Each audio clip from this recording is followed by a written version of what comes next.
O cotidiano escolar vai muito além de uma sala de aula e dos muros da escola. O que de fato é necessário, é preciso, né, que o professor tenha, que o estudante tenha, os pais, a família, né, a própria comunidade escolar para fazer a diferença na aprendizagem para todas as pessoas envolvidas. Com certeza, um dos aspectos mais relevantes nesse momento é o relacionamento.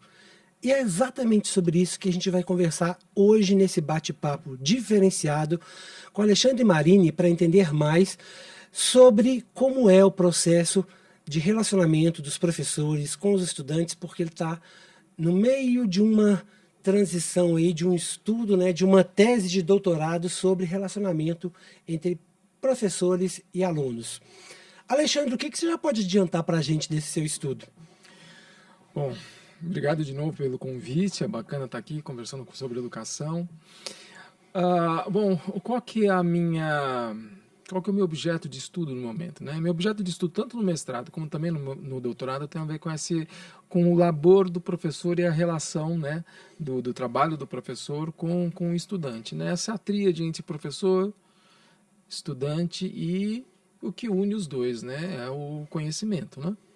A escola é um espaço de conhecimento, né? E como é que se dão essas relações, né? Como que isso acontece? Aí o intuito é procurar entender cada vez melhor, fazer a crítica que precisa ser necessária e propor, né, alguns ajustes e soluções para melhorar essa relação, né?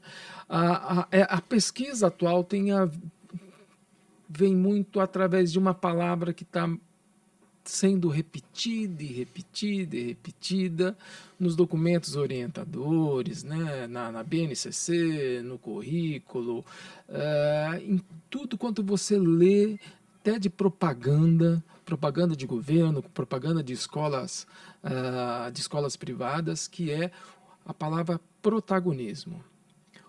Normalmente essa palavra ela vem com protagonismo do estudante, protagonismo estudantil, protagonismo dos jovens. O que é isso, né?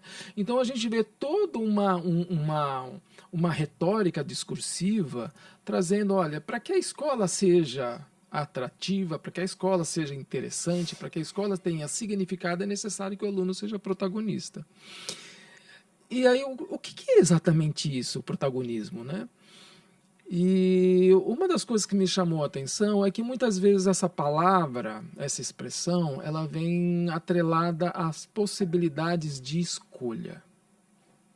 O aluno é protagonista quando o aluno tem escolhas para fazer durante o seu percurso estudantil, né? Então, o aluno ele gosta mais das ciências exatas, então ele vai fazer determinados projetos, escolher determinados componentes, determinadas disciplinas, e aí então ele está sendo protagonista do seu próprio percurso escolar, né? Mas será que isso realmente acontece de verdade? Como que isso acontece, né? Então, eu tenho estudado muitas vezes essa questão do protagonismo no sentido, ok, o que que, o que que o aluno efetivamente escolhe, qual é a qualidade dessa escolha e como que ela é possível de ser feita. E o que eu tenho percebido é o seguinte, que muitas vezes esse processo de possibilitar escolhas para os estudantes serem os tais protagonistas, né?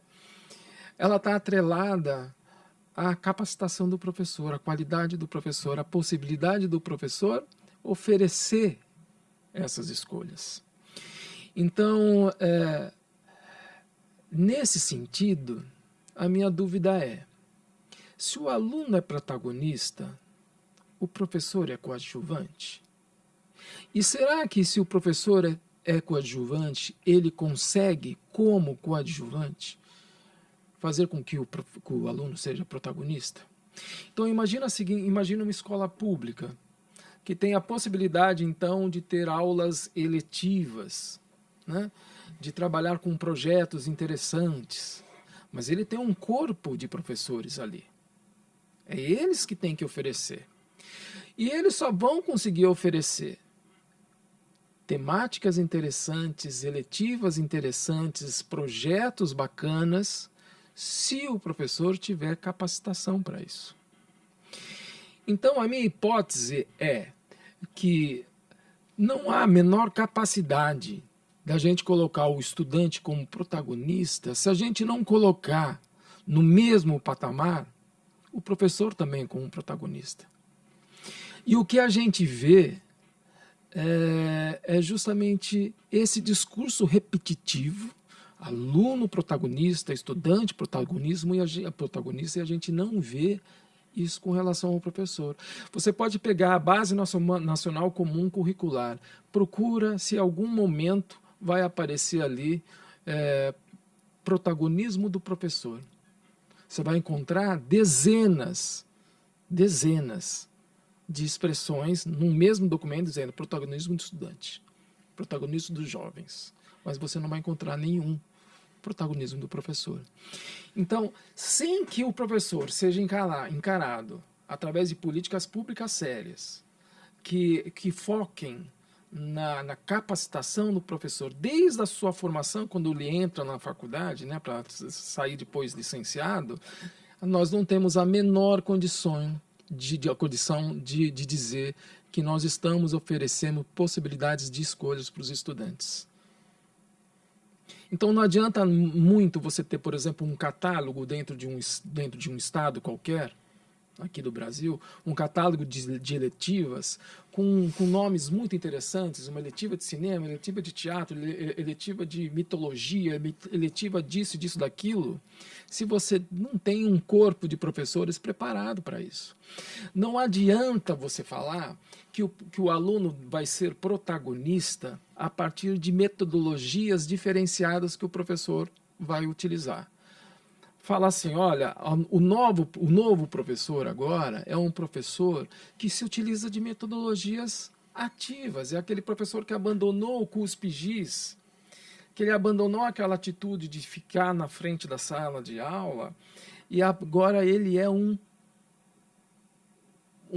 outro professor, um professor renovado, um professor que ele sabe trabalhar para o projeto, um professor maker, um professor que sabe utilizar aula invertida, que sabe utilizar de um clube de debates e por aí vai. São N metodologias novas que estão aí, né? Que agora são chamadas de metodologias ativas. Mas o professor tem formação sobre isso? Ou será que o professor vai tirar da sacolinha que ele leva? Eu vou tirar uma nova metodologia aqui, que eu nunca fui treinado, isso nunca foi abordado, e agora eu vou trabalhar com vocês essa nova metodologia?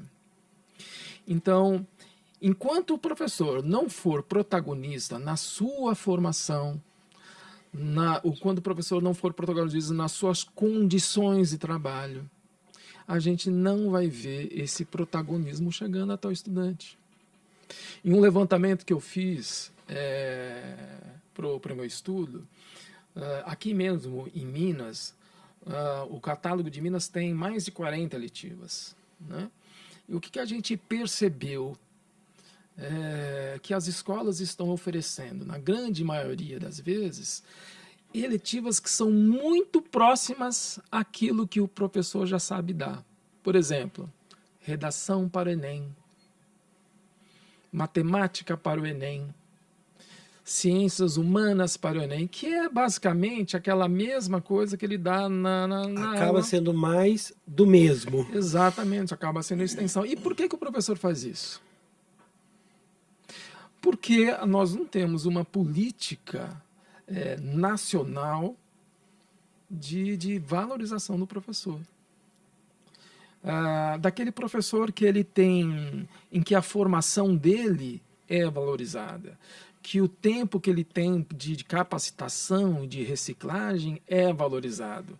Inclusive, uma política pública que ofereça tempos possíveis para que o professor possa investir nisso. A gente sabe que muitas vezes que o professor tem que trabalhar numa escola de manhã, numa escola à tarde, muitas vezes ele precisa trabalhar até num terceiro período, ele está cansado, ele ganha mal e ele ainda tem que se reciclar. Em que tempo, com que ânimo e com que dinheiro? né?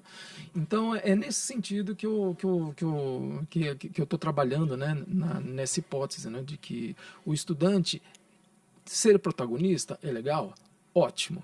Mas você não faz isso se você não coloca o professor como protagonista, como política pública. E o que eu venho também sentindo de um tempo para cá é uma palavra, é uma maneira de se lidar com o professor, de se dirigir ao professor, que me dá até arrepios, sabe? Que é o quê? É chamar o professor de mediador.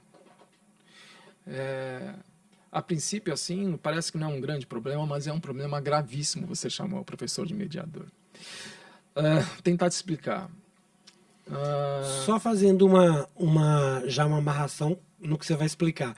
Porque até então, somando ou usando o que você disse no início, o professor era fonte de conhecimento. E com essas mudanças todas, teoricamente, o professor deixou de ser fonte de conhecimento para ser mediador. Ok, continua. E isso é um perigo, e eu vou dizer por quê. Chamar o professor de mediador, no fundo, já dando spoiler, é uma tentativa também discursiva, e a gente sabe que discurso é prática, né? Do enfraquecimento do trabalho do professor. Tá? O professor, historicamente, era aquele que detinha o conhecimento. Não vamos definir aqui qual é esse conhecimento, mas é o que detinha conhecimento. Então, ele ia para a sala de aula, ele transmitia esse conhecimento das mais diversas formas. Né? Aquela relação de um ter mais conhecimento, que no caso é o professor, e os outros que têm menos conhecimento. Né? E aí, de um tempo para cá, a gente tem ouvido falar muito o professor como mediador, no sentido, mas ele é professor e mediador porque ele não é o único mais detentor do conhecimento. Você tem o Google, por exemplo, que tem uma infinidade de conhecimento. Né? Mas olha só,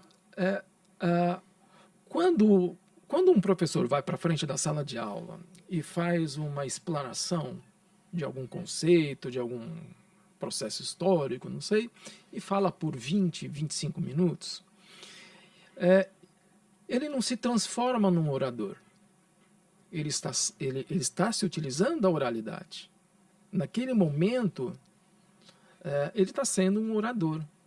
Naquele momento, naqueles 20 minutos. Mas ele continua um professor.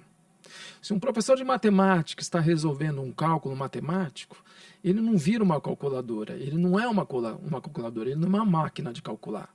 Ele é um professor que sabe calcular, da mesma forma do professor que sabe se utilizar da oralidade. Quando o professor, dentro de um processo educativo, ele ocupa o espaço de mediação, ele faz isso em momentos específicos, em momentos necessários. O fato dele fazer isso em momentos específicos e necessários não transforma esse professor em um mediador. Ele continua sendo um professor. Quando você fala que o que é necessário, então, é de um mediador, a gente começa a desconsiderar todo o conhecimento que o professor tem. O professor ele tem conhecimento que é encontrável, é fácil de se encontrar no Google? Tem. Mas ele tem um conhecimento que é colocado de uma outra maneira. É um conhecimento estruturado, é um conhecimento escolar, é um conhecimento mediado por um ser humano, que é extremamente importante. E não só. O professor ele é também um conhecedor de outros saberes. Né? Ele é um adulto referência na escola. Quando você vai na escola, você não aprende somente uma determinada ciência. Você aprende a ver os outros, a se ver. Você aprende a se conectar com as outras pessoas, você aprende o que é sucesso, o que é fracasso, o que é erro, o que é acerto, como lidar com aquilo que está à sua volta, com o diferente. Né? Então, o professor ele não detém somente o conhecimento científico específico da química, da física, da matemática, da geografia. Então, nesse sentido, ele nunca será um mediador. Ele será sempre um adulto referência, detentor de um conhecimento específico que está lá para ajudar a transformar aqueles cidadãos em cidadãos melhores quando eles saírem da escola. Então, a palavra mediador, qualquer um pode ser mediador, você não precisa ser professor. Eu posso saber um monte de canais onde você pode pegar informação e ficar te conduzindo, né? Ou conduzindo uma turma. Então, a partir do momento que eu falo que o que importa é ter mediadores para esse conhecimento, então eu não preciso, no futuro próximo, não preciso mais de professores. Basta saber controlar os estudantes dentro de uma sala de aula. Então, é nesse sentido que eu acho que a gente tem que ficar muito atento a esse movimento discursivo, porque, sim, discurso é prática.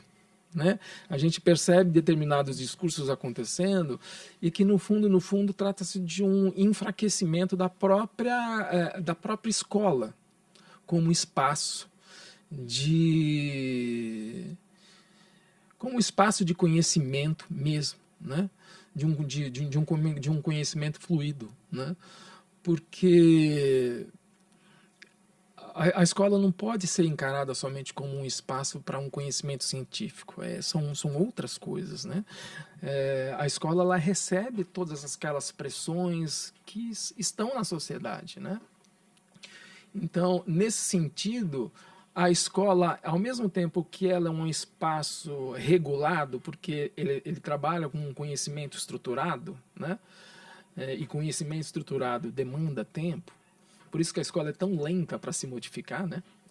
Ao mesmo tempo, ela recebe essas influências externas, né? Ela recebe a influência da violência na vida dos estudantes, da dificuldade financeira da vida dos estudantes, da violência doméstica. Ela não é um espaço isolado, né? Ela tá no meio em que várias coisas estão ali o tempo todo acontecendo, né?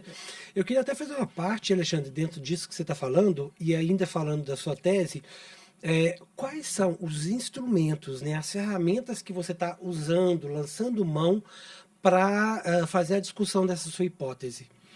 Então, na verdade, essa questão do protagonismo é uma coisa muito recente, né? São expressões muito recentes e que pegou muito forte, né?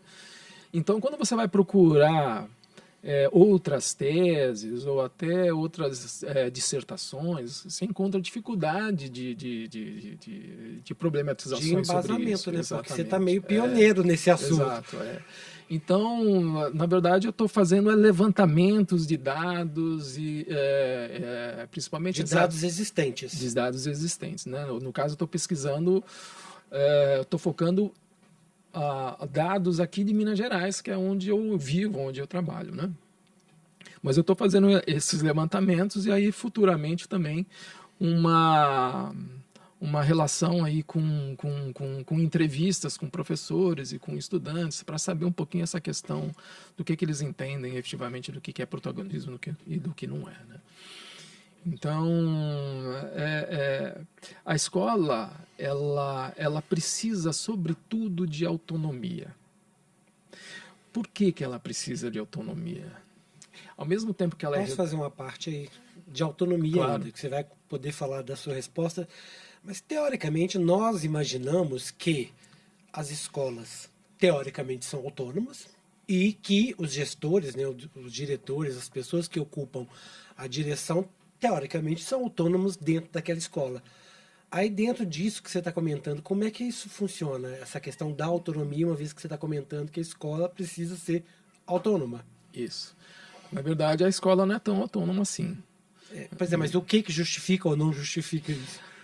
Assim, a escola é um espaço regulado, ok? Inclusive, eu acho que eu posso falar sem errar de que nem um sistema bancário é tão regulado como o sistema escolar. Eu acho que nem banco tem tanta regulação como uma escola tem, né? Dos reflexos disso é a bibliografia aqui no Brasil já deixa isso bem claro, o quanto que os diretores de escola tem uma demanda burocrática tão grande que, apesar de quase totalidade deles virem da área pedagógica, ou seja, já terem sido pedagogos, professores, eles não têm praticamente tempo nenhum para se dedicar à pedagogia. ao fazer pedagógico da escola. A pensar na escola mesmo, né? Fora de outras possibilidades. Fora da burocracia de olhar nota fiscal, de olhar caminhão descarregando, e-mail, normas, não sei o quê. Inúmeras resoluções e por aí vai. Então, a escola também ela é regulada de outras maneiras, né? A escola é regulada, hoje você vê, a todo momento, tentativas de regulação externa. É um vereador, é um deputado estadual, é um deputado federal que se acha no direito de chegar na escola e querer saber o que está acontecendo lá dentro e dizer que a escola não pode abordar temas relacionados, por exemplo, à cultura africana, à religião africana, a coisas relacionadas a gênero e por aí vai, né? Então, a todo momento, a escola recebe essas coisas, essas demandas, que são diversas, né? A violência, as desigualdades, o racismo, para dentro da escola, porque os alunos sofrem isso, trazem para dentro da escola e aquilo vira uma demanda para os professores. Ao mesmo tempo, quando os professores vão trabalhar isso, eles têm muitas vezes medo e receio. Como que eu trabalho isso? Será que eu posso? Será que eu não posso? Porque hoje eu não sei exatamente como é que está, mas parece que deu, né, uma aliviada, mas não. Há um tempo atrás a gente estava brigando na escola de que os alunos, os pais dos alunos querendo filmar o que os professores estavam falando sem autorização, para saber se de repente um professor estava falando de uma determinada forma que pudesse então, olha, está doutrinando o meu filho. Questões politizadas. E por aí, né? Vai, né? Eu conheço professores que foram perseguidos, né? Foram gravados, foram perseguidos, foram acusados, e isso causa um impacto na liberdade do professor, porque o conhecimento, para ele circular, ele precisa ser livre. A escola deveria ser um espaço de livre conhecimento. A gente está falando, eu não estou falando novidade não, tá? Max Weber já falava sobre isso há mais de 100 anos atrás, de que a escola precisa de um espaço de conhecimento, de um espaço livre de conhecimento, porque se o conhecimento não circula livremente na escola, ela deixa de cumprir a sua função.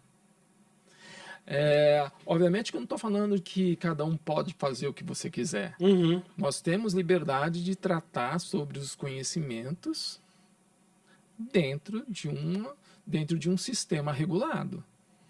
Eu não posso entrar na minha sala e falar o que eu quiser. Porque quando você fala regulado e você está estudando a questão do protagonismo, eu já fiquei imaginando o seguinte. Você está falando da questão do protagonismo, que vem BNCC falando do aluno, protagonista. Cadê o protagonismo do professor ou a referência ao professor? Aí eu já estico um pouco mais, que eu não sei se está na sua tese, mas o professor sozinho também ele não vai poder ser protagonista sem ter uma anuência que seja do gestor, de quem estiver na direção, porque, como você disse, tem a regulação aí, o processo que vem lá de cima para baixo, né, tem todo, enfim, situações que você tem que seguir, enquadramentos que devem ser feitos, mas o gestor ali, ele também, nessa questão do protagonismo, ele também precisa ser um protagonista. Se ele não trazer para ele, ou não chamar para si o fato de tornar aquela escola uma escola livre, uma escola aberta, uma escola, enfim, né, para a comunidade, trazer a comunidade e fazer todos esses processos. Eu não sei se o seu estudo está vendo isso, mas se não tiver, você também vê essa questão? O diretor é uma peça fundamental na escola, né? Então, os professores eles se sentem mais à vontade ou menos à vontade, dependendo da própria atuação do gestor. Uma gestão mais democrática, né, normalmente dá mais liberdades para os professores se sentirem mais seguros do que eles devem tratar, das ações, dos projetos que eles vão fazer, né? Mas assim, quando eu falo que o professor não pode fazer o que ele quiser, que existem parâmetros mínimos, né? Existe uma base nacional. Ele não vai entrar na sala de aula e falar uma coisa absurda. né? Ele representa uma área de conhecimento, né? E, então ele vai tratar sobre aquela área de conhecimento também. E a gente não pode fugir de preceitos básicos que já estão postos, né? A gente não pode estimular, um professor não pode chegar a estimular um discurso de ódio, fazer uma ódio ao nazismo. Apologias, Exatamente. quaisquer grupos que sejam. Respeitar a dignidade do outro, respeitar as diferenças, respeitar o pensamento diferente, né? Respeitar a dignidade, os direitos humanos. Isso é básico. Sim. Então, a escola ela é regulada, sim, mas é sob preceitos básicos que o professor vai para a sala de aula e tem o direito de tratar o que ele deve tratar. Porque a partir do momento que eu regulo muito o professor, aí eu não tenho mais uma educação livre, eu tenho uma educação apostilada. Isso é um perigo. A educação apostilada é aquela educação que o professor ele vai para a sala de aula praticamente com uma apostila que não passou pelo crivo dele, ele simplesmente coloca a apostila debaixo do braço e fala sobre aquilo. Uhum. Acabou, fim de Ele papo. replica algo que foi repassado. Exatamente. E uma educação assim, ela é um perigo, porque ela não é democrática. Então, você desconsidera todo um contexto, porque determinado grupo político, ou grupo que detém poder, diz que é isso, somente isso aqui que você pode falar na sala de aula. Isso é péssimo. Não é assim que a educação funciona, né? A educação funciona no sentido livre. E ser livre e ser democrático não é fácil. Ok, concordo, não é fácil. Tá? Isso significa o quê? Vou te dar um exemplo. Está mais que consolidado a questão na área da geografia, a questão do aquecimento global. Efeito estufa, aquecimento global. Eu não sou geógrafo, mas a gente já sabe que existe, basta ser pesquisador, que você sabe que existe uma ciência que já determinou que isso está consolidado. Obviamente que você vai encontrar alguns artigos com pouca relevância, não em revistas científicas de relevância, mas você vai encontrar alguns pesquisadores, alguns geógrafos, em algumas revistas de baixo impacto, que são capazes de contra-argumentar. Ok? Sim. Ok, mas assim, não existe relevância científica essa contraposição ao efeito estufa, ao aquecimento global. Isso quer dizer o quê? Que um professor de geografia na minha escola, ele não pode falar contrariamente, a sua posição contrária ao efeito estufa, ao aquecimento global? Ele pode sim. Ele é geógrafo. Ele estudou, ele detém o conhecimento da área dele.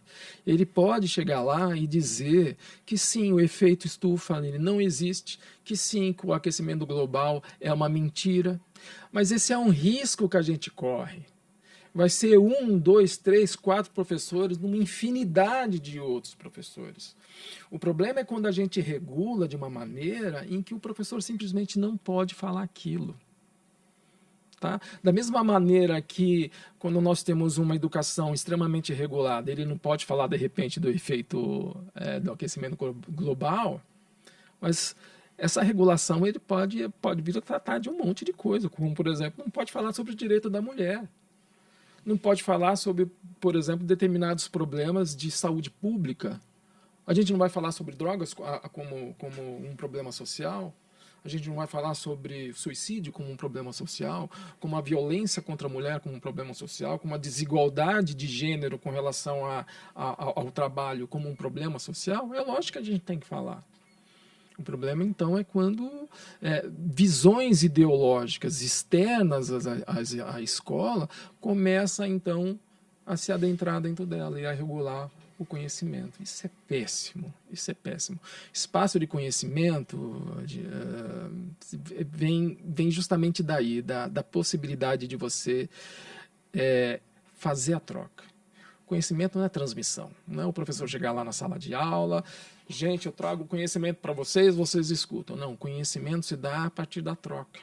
O aluno também tem conhecimento. O professor também tem falhas no conhecimento. E nessa troca, a gente cria o que a gente chama de conhecimento escolar. Não é só a academia que cria conhecimento, não são só pesquisadores que criam conhecimento. A escola também é um espaço de criação de conhecimento. Infelizmente, poderia ser muito mais se a gente tivesse uma escola livre, uma escola pronta para o debate, para o pensar diferente. E também é uma escola estruturada para isso, né? Uma escola dos sonhos para mim. Não vamos dizer que é utopia, porque a gente acredita em mudanças. Mas assim, com o que você já tem de base, do que você levantou, do que você já está pesquisando, você já tem umas primeiras conclusões? Eu não posso falar em conclusões, não. Eu acho que se eu fosse tirar uma coisa assim de dentro do coração, assim, eu já diria de antemão, nossa, parece que esse papo de protagonismo do estudante é tudo balela, sabe? É feito para marketing, né? É mais um modismo, né? A ciência tem muito disso também, né? Eu acho que foi foi Karl Popper que falou que a ciência tem muito disso, né? De repente ela tem um modismo, né? Então, de repente, você começa a ver muito sobre daquele mesmo assunto e depois a gente percebe que aquilo passou, aquilo foi meio que moda, aquilo não se solidificou. Na educação também, o protagonismo do estudante é o modismo. Uma outra coisa que eu vejo também muitas vezes como panaceia e como modismo é a utilização tanto para um como para outro, né? A questão da tecnologia, usar a tecnologia como uma solução para as questões da educação e ao mesmo tempo que a gente tem uma parcela significativa que acredita que a tecnologia deva ser praticamente expurgada da escola, né? Vamos proibir celulares, vamos proibir isso, vamos proibir aquilo, sem Wi-Fi na escola e por aí vai, né?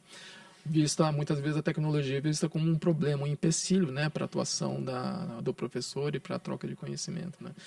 Então, é um modismo e a gente precisa olhar para isso e ver, olha, ok, o que a gente precisa fazer, então, para o aluno ser protagonista? Porque um dos problemas que nós temos hoje na educação e que muitas vezes é base para todas as reformas e tentativas de mudanças, é de que o ensino médio, por exemplo, principalmente o ensino médio, não é só o ensino médio, mas principalmente o ensino médio, ele precisa ser significativo para o estudante. O que é ser significativo? O estudante olhar para o ensino médio e falar, eu vou fazer isso porque isso daqui tem significado para mim. Ok?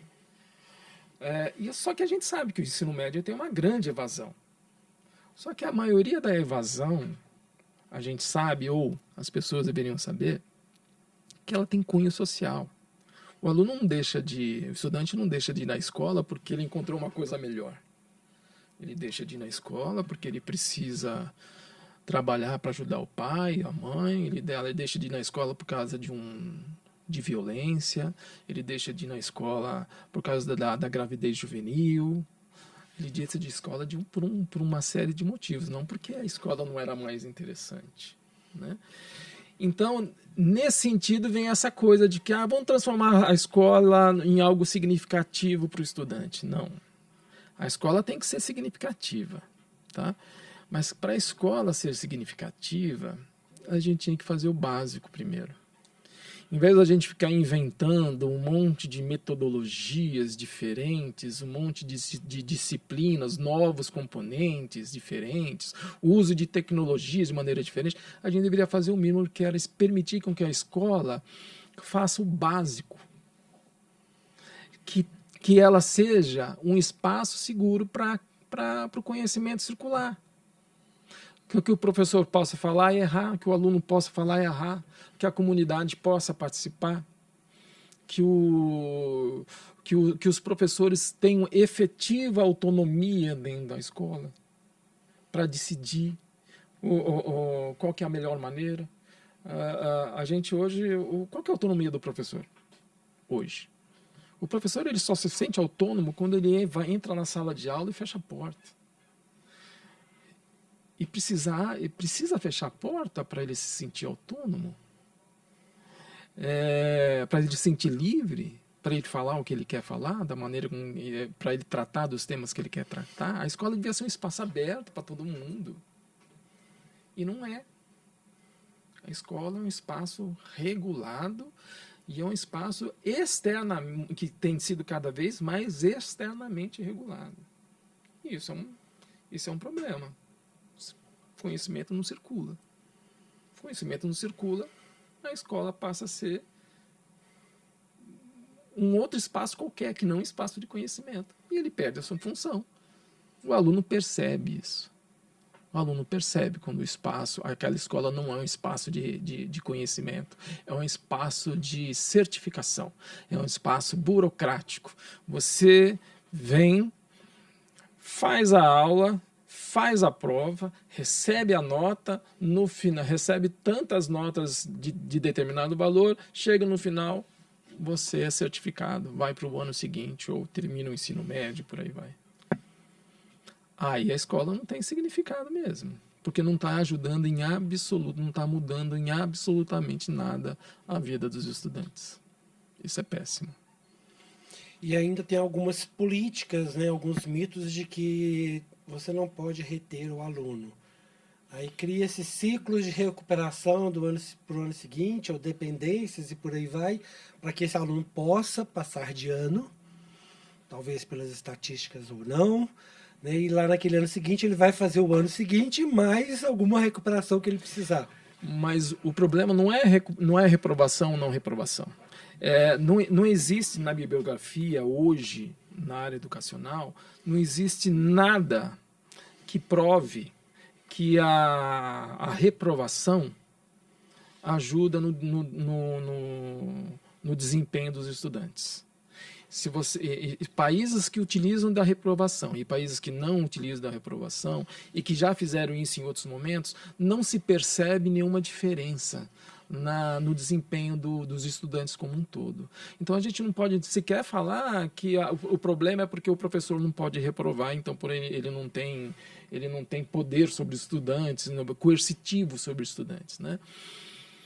Porque, na verdade, o que a gente precisa é de uma escola interessante. Uma escola interessante é uma escola livre. Uma escola livre é uma escola que o aluno chega lá e se sente seguro para errar, para perguntar.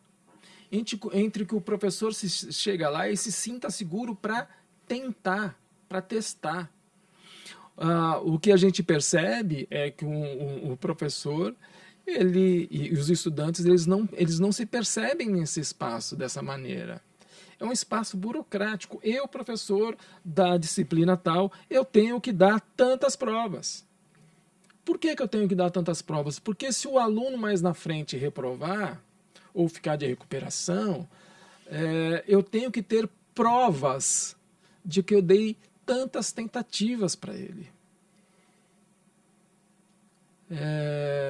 E aí vai virando um círculo vicioso de burocracia e não de conhecimento, sabe?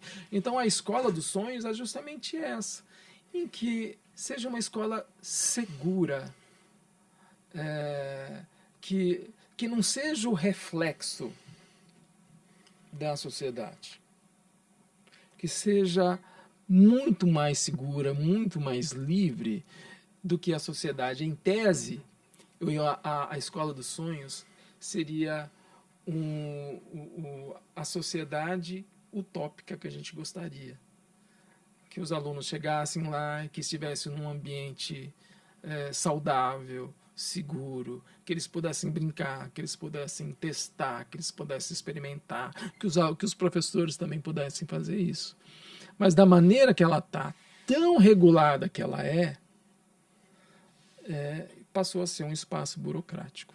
Então, olha, não importa se você faz uma lista de eletivas, uma lista com 800 eletivas, né? Se você não permite, então, que o conhecimento seja efetivamente livre. Se a relação entre professores e alunos sejam efetivamente livre. Mas aí, considerando, né, partindo desse pressuposto aí da questão da regulação, E imaginando que talvez o gestor fosse uma peça-chave, muitas vezes ele é uma peça-chave, dependendo de onde ele está, às vezes até no interior, ou mesmo numa capital. Quer dizer, ele poderia mudar ou direcionar mais o processo para garantir talvez mais liberdade ou mais autonomia. Ele chama para si a responsabilidade, uma vez que ele é um líder ali dentro daquele processo. Então ele chama para si a responsabilidade, ele não poderia estar gerando ou facilitar esse processo de autonomia, protagonismo, para que o professor se sentisse mais livre para conseguir, né, ter um processo de sala de aula, um relacionamento mais livre, e talvez ali gerar uma comunidade com uma liberdade maior para o ensino se dar de forma mais assertiva? Duas coisas. Primeiro, que o diretor ele também recebe pressão. Em Minas Gerais, por exemplo, existe o processo de escolha, um Sim. processo democrático. Em muitos estados, eu acho que diria que na maioria dos estados, os diretores são por indicação. Então, e você sabe que qualquer indicação é, no fundo, uma indicação política, né? Então, ele tem esse como é que chama? Como vou chamar essa trava. Ele não é tão livre assim. Ele não pode fazer o que ele quiser. A liberdade dele está atrelada a uma determinada indicação, né? E mesmo aqueles que são democraticamente eleitos, inclusive, eles podem ser retirados ali através da canetada, né? Isso acontece. Mas mesmo eles têm dificuldades de fazer coisas simples. Por exemplo, você pergunta para um diretor de uma escola, os professores eles chegam lá, vamos simplificar o processo de avaliação? Vamos trabalhar por trimestre em vez de bimestre? Pergunta se ele pode fazer isso. Não vai conseguir. Vamos mudar um pouquinho. Eu tenho liberdade sobre a minha matriz, escolar. Até antes do novo ensino médio, o diretor não tinha nenhuma, né? Hoje ele tem tem um itinerário flexível, não sei o quê, mas mesmo assim dentro das suas limitações. Aquele itinerário flexível só pode ser alterado no determinado horário, no quinto ou sexto horário, ou no contraturno, e por aí vai, né? Então, professores, por exemplo, diretores, por exemplo, de escolas rurais, onde que os alunos rurais, da zona rural, eles têm horários diferentes, né? Tem a ver com a coisa da colheita, né? Da plantação, do trabalho rural.